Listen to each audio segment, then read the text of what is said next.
Hey guys, what's up? It's your man Pete, and I wanted to talk a little bit today about pre-construction condos versus buying resale condos because one of my clients contacted me and they were in this very specific dilemma, and so I thought I wanted to share with you what I said to him to help him think things through a little bit more logically rather than emotionally, because as we all know, the pre-construction condo game from developers is entirely built on the concept of FOMO. And while this has worked in the industry incredibly well over the last 10, 15, 20 years, I just thought that I would break down for you some of the things that you might want to think about if you are in that very specific dilemma. And so we're going to go through what exactly is happening in the market right now, how you can compare between pre-construction and resale, sort of what are the differences, what are the different traits and characteristics, so that you can make a better decision for yourself depending on your circumstances. And like I always do with my clients in person or on this channel, is that I'm here to protect you. I'm here to make sure that you understand what you're getting into, and of course how you can make, and then also how you can save money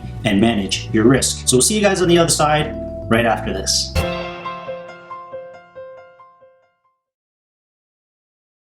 Okay, so I got this call a few days ago from my client who was considering purchasing into a pre-construction project, and he seemed a little bit concerned because the prices were a little bit high. And of course, we're going through some unprecedented changes, overall in lifestyle because of the pandemic, and also because we've reached a very strange time when it comes to pricing and affordability, especially pre-construction condos. And while I will point out that I'm not totally against the idea of buying pre-construction, because that's really how I started investing about 15 years ago and what I was doing for my clients early on in my selling career. But I have to say, over the last decade, a lot of things have changed in this game, where condo units were a lot cheaper back then. They were $200,000 maybe for a one-bedroom condo, a small one. But today we're seeing similar units pre-construction selling for maybe $1,300, $1,400, or even $1,500 a square foot, which means that a 500 square foot condo could be selling for around $700,000 to $750,000 downtown. And just as a backstory, back then condos were a lot harder to sell, especially pre-construction ones, because again,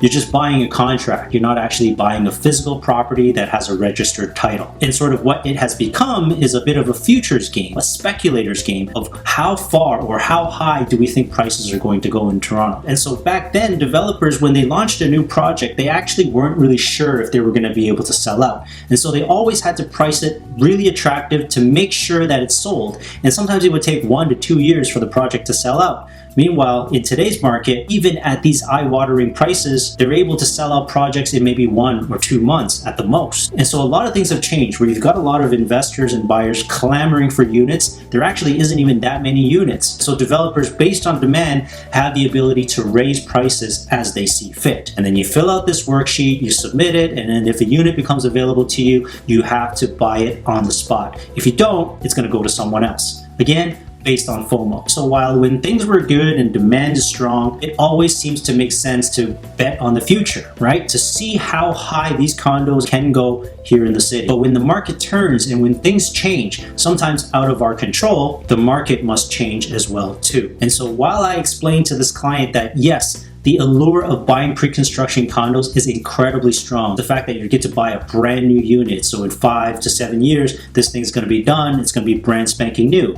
A little dusty, but still brand new. And of course, the deposit structure, right? You don't have to arrange a mortgage right away. Sometimes you don't even have to put 20% down in order to lock into a contract with the developer. Sometimes it could be 10%. But again, keep in mind, you're not actually buying a physical property. But what we should really be talking about here is risk. Because when you're buying a pre-construction condo, there are a few risks that people just don't want to talk about that really could affect your money. The first thing is, when you're buying pre-construction, you have to pay the price that the developer's asking for. These numbers are virtually set in stone. And the reason why they're set in stone is because they have to take these numbers to the bank or the lender, the people who are actually going to help finance to build this project. They have to be able to sell at those numbers. There's no negotiations, okay? So they have to sell at these numbers or better in order for the project to get financed and for the building to get built. And so you will not see any discounts. You will not see any negotiations. You cannot go in there and negotiate, especially when there's so many other buyers ready to pay for your unit if you're willing to walk away from it. But meanwhile, in the resale market, you can choose. There's a lot of different buildings. There's a lot of different units and styles that you can choose from. And I think we're going to start seeing some really great opportunities over the next 3 to 6 months, or maybe even beyond here in the city. So the simple fact is, pre-construction, you don't have a lot of choice. you got to buy pretty much whatever they offer to you. And if you don't, they're going to give it to someone else. But meanwhile, in the resale game, you can search around, you can look for properties, you can analyze, you can assess, you can crunch the numbers, and you may even be able to negotiate, which is an incredible advantage that you don't have when you're buying pre-construction. Because like we always say with our investors, you want to make money on the buy, which means that you want to be able to negotiate. So if you're watching this channel, then you know that I'm always going to help my clients and my viewers stay ahead of the curve. We're always going to run away from where the crowd is, and I put my people in a great position before things pop. So that's why they always make money when they work with me. So another thing that poses a really big risk to pre-construction condo buyers is the timeline. So with the really large scale projects, where we're talking about, 40, 50 stories high and up, those buildings will take anywhere from 5 to 7 years to actually build. And then if you tack on delays, it could end up taking a whole decade for this project to actually finish. You have to understand that real estate is really more about time than it is about money. And so again, yes, there's a lot of things that are happening in the world right now that are out of our control, but what you can control is how you think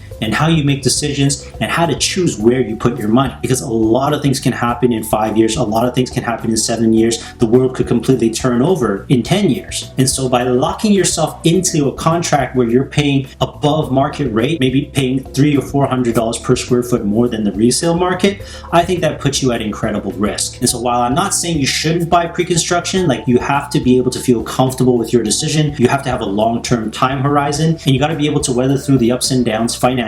And you may even have to be prepared for that unit to not go up in value or maybe even slightly go down in value before it picks back up again, if Toronto's long-term prospects are where we all think it's going to be in the future. But at this point right now, I think it's a little bit uncertain. So for me, it's pretty much a no-brainer if you have the ability to get a mortgage to get into the resale market instead, because you can buy it for cheaper on a per square foot basis. In the real estate game, you always want to be able to buy cheap. That is the biggest risk mitigator you're going to find. And so the attraction of putting less money down or putting deposit into the developer because it's less money sounds attractive, but at the end of the day, there's some very real risks to you. If that condo ends up staying flat, you will have lost money during that time. You would have been better off just putting it into a savings account. Or worse yet, at the end, if that property ends up going down in value, you're going to be in for a herd of trouble. And not a lot of people have seen this because the market has been so good over the last 10, 15, 20 years that it's pretty hard to lose money in real estate in Toronto, even pre-construction condos. But I don't want you guys to go through that stress. I don't want to see you go through that nightmare. So I always make sure that my people, their risk, their money is managed properly. And in the zone, if we're talking about money, when you're buying pre-construction and you only have a piece of paper, you can't do anything with that property. You can only just sit there and wait.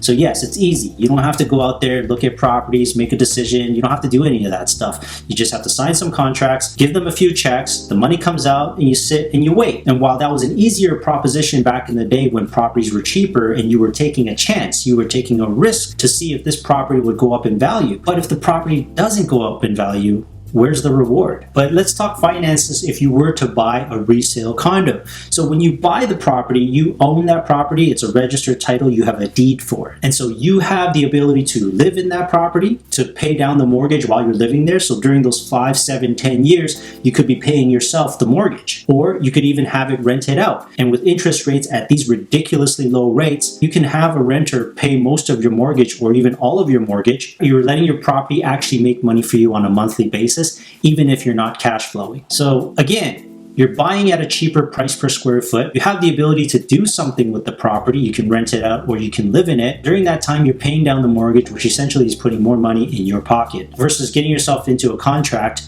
buying into all the hype and the buzz, sitting there and waiting and getting stressed out, especially if the market turns during those 5 to 10 years. But again, like I said, this is the particular question that I got from my client who is in a position to be able to get a mortgage right now or to think about buying an investment pre-construction condo. Typically, those are different types of buyers, but I just wanted to point out the difference, the price difference between buying something brand new pre-construction into the future versus what you can get right now. And imagine if the market does turn, the types of deals and negotiating power that you're going to have as a condo buyer, especially those of you who are buying to live in your condo. So for those of you who have that dilemma in your head right now, you don't know if you should buy pre-construction or if you should buy resale, I'm going to say wait a little bit because you're going to be able to find some really, really great deals in condos, I suspect, in the next 3 to 6 months, especially in a downtown core. And as always, if you guys have any other questions, please feel free to hit us up at Selling Toronto. Email will be at the end or in the description below. And if you like this video, please be sure to hit the subscribe button, give us a like. We would really appreciate it, and this helps get the video out to more people who may have questions similar to yours, or who may be wondering the exact same thing: should they do pre-construction or resale? It's a big question, it's an important one, and it's a really big decision right now as we go through changes in the market. So we'll see you guys in the next one. Thanks for watching again. As always, bye for now.